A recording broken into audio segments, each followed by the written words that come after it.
ಹಾಗೆ ಕಾಂಗ್ರೆಸ್ನ ಶಾಸಕರು ಮತ್ತು MLCಗಳ ಫಾರಿನ್ ಟೂರ್ ವಿಷಯಕ್ಕೆ ಸಂಬಂಧಪಟ್ಟ ಹಾಗೆ ಬಿಡದಿಯಲ್ಲಿ ಹಿರಿಯ ಸಚಿವರಾಗಿರುವಂತಹ ರಾಮಲಿಂಗ ರೆಡ್ಡಿ ಪ್ರತಿಕ್ರಿಯೆಯನ್ನು ಕೊಟ್ಟಿದ್ದಾರೆ. ಕಾಂಗ್ರೆಸ್ನ ಹಿರಿಯ ಸಚಿವರು ರಾಮಲಿಂಗ ರೆಡ್ಡಿ ಕಾಂಗ್ರೆಸ್ ನಾಯಕರ ಫಾರಿನ್ ಪ್ರವಾಸಕ್ಕೆ ವಿಷಯಕ್ಕೆ ಸಂಬಂಧಪಟ್ಟ ಹಾಗೆ ಮಾತನಾಡಿದ್ದಾರೆ. ಬಿಡದಿಯಲ್ಲಿ ವರದಿಗಾರರ ಜೊತೆಗೆ ಮಾತನಾಡಿದ್ದಾರೆ. ರಾಮಲಿಂಗ ರೆಡ್ಡಿ ಅವರು ಹೋಗೋದ್ರಲ್ಲಿ ತಪ್ಪೇನಿದೆ ಸ್ವಾಮಿ, ಅವರಲ್ಲಿ ದುಡ್ಡಿದೆ, ಅವ್ರ ದುಡ್ಡಿನಲ್ಲಿ ಹೋಗ್ತಾರೆ, ಅವ್ರವ್ರ ದುಡ್ಡಿನಲ್ಲಿ ವಿದೇಶಕ್ಕೆ ಹೋಗ್ತಾರೆ, ಸರ್ಕಾರದ ದುಡ್ಡಲ್ಲಿ ಏನು ಹೋಗ್ತಿಲ್ವಲ್ಲ ಅನ್ನೋದಾಗಿ ರಾಮಲಿಂಗ ರೆಡ್ಡಿ ಅವರು ಮಾತನಾಡಿದ್ದಾರೆ. ದೇಶ ಸುತ್ತು ಕೋಶ ಓದು ಎನ್ನುವಂತಹ ಗಾದೆ ಮಾತಿದೆ. ನಾನು ಈಗಾಗಲೇ 85 ದೇಶವನ್ನು ನೋಡಿದ್ದೀನಿ, ಎಲ್ಲರೂ ಪ್ರಪಂಚವನ್ನು ನೋಡಬೇಕು ಅನ್ನೋದಾಗಿ ರಾಮಲಿಂಗ ರೆಡ್ಡಿ ಅವರು ಒಂದು ಫಿಲಾಸಫಿಕಲಿ ಮಾತನಾಡಿದ್ದಾರೆ. ದೇಶ ಸುತ್ತಬೇಕು, ಕೋಶ ಓದಬೇಕು, ಅಲ್ಲಿ ಬೇರೆ ಬೇರೆ ಸಂಸ್ಕೃತಿ ಅದು ಇದು ಅಂತೆಲ್ಲ ರಾಮಲಿಂಗ ರೆಡ್ಡಿ ಅವರು ತತ್ವ ಜ್ಞಾನಿ ಅನ್ನುವ ರೀತಿಯಲ್ಲಿ ಮಾತನಾಡಿದ್ದಾರೆ. ಇವತ್ತು ಬಿಡದಿಯಲ್ಲಿ ಮಾತನಾಡಿದ್ದಾರೆ.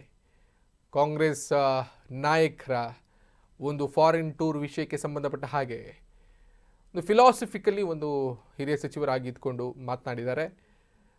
ಅಂತರದಲ್ಲಿ ಏನು ತಪ್ಪಿಲ್ಲ, ಯಾರು ಬೇಕಾದರೂ ಹೋಗಬಹುದು, ಅವ್ರವ್ರ ದುಡ್ಡಲ್ಲಿ ಹೋಗಿದ್ದಾರೆ, ಸರ್ಕಾರದ ದುಡ್ಡಲ್ಲಿ ಏನು ಹೋಗಿದ್ದಲ್ಲ ಅನ್ನುವ ರೀತಿಯಲ್ಲಿ ಕಾಂಗ್ರೆಸ್ನ ಹಿರಿಯ ಶಾಸಕರು, ಹಿರಿಯ ಸಚಿವರು ರಾಮಲಿಂಗ ರೆಡ್ಡಿ ಹೇಳಿದ್ದಾರೆ. ಅವ್ರ ದುಡ್ಡಲ್ಲಿ ಹೋದ್ರೆ ತಪ್ಪೇನಿದೆ? ಇಲ್ಲ, ಒಂದು ಚರ್ಚೆ ಆಗಿತ್ತು ಸರ್, ಸರ್ಕಾರ ದುಡ್ಡಲ್ಲೇ ಹೋಗ್ತಾ ಇದ್ದಾರೆ. ಸರ್ಕಾರ ದುಡ್ಡಲ್ಲಿ ಯಾರು ಹೋಗ್ತಿಲ್ಲ, ಅವ್ರ ಸ್ವಂತ ದುಡ್ಡಲ್ಲಿ ವಿದೇಶಕ್ಕೆ ಹೋಗಿದ್ದಾರೆ. ಆಮೇಲೆ ದೇಶ ಸುತ್ತು ಕೋಶ ಓದು ಅಂತ ಗಾದೆ ಇದೆ.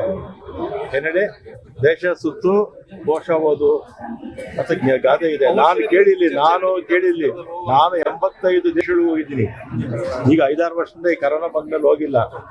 ಸಮಯ ಅವಕಾಶ ಸಿಕ್ಕಿದ್ರೆ ಇನ್ನೂ ಒಂದು 50 ದೇಶಕ್ಕೆ ಹೋಗ್ತಾ ಇದ್ದೆ ಅಲ್ವಾ. ಪ್ರಪಂಚ ನೋಡ್ಬೇಕು. ಅಲ್ಲ, ಸ್ವಂತ ಖರ್ಚಲ್ಲಿ ನಾನು ಹೇಳಿದ್ದೇನೆ ಗೊತ್ತಾ, ಒಂದ್ ನಿಮಿಷ. ಈಗ ಸ್ವಂತ ಖರ್ಚಲ್ಲಿ ಅವ್ರ ಸ್ನೇಹಿತರು ಹೋಗ್ತಾರೆ, MLAಗಳೆಲ್ಲೂ ಕಾಮನ್ ಫ್ರೆಂಡ್ಸ್ ಇರ್ತಾರಲ್ಲ, ತಪ್ಪೇನಿದೆ? ನೀವು ಹೋಗಿ ಮಾಧ್ಯಮದವರು ನೀವು ಸುತ್ತಾಕೊಂಬನ್ನಿ. ಈ ರೀತಿ ಪವರ್ ಶೇರಿಂಗ್ ವಿಚಾರ ಚರ್ಚೆ ಸಂದರ್ಭದಲ್ಲಿ 11 ಜನ ಹೋಗುವಂತದ್ದು ಹೋಗ್ಬಾರ್ದು ಅಂತ ಏನಿದೆ? ಅಲ್ಲ, ಹೋಗಿರೋರೆಲ್ಲ ಸಿದ್ದರಾಮಯ್ಯ ಬಣ ಅಂತ ಹೇಳಿ ಸರ್. ಆ ತರ ಏನೂ ಇಲ್ಲ, ಎಲ್ಲ ಒಂದೇ ಬಣ, ಕಾಂಗ್ರೆಸ್ ಬಣ.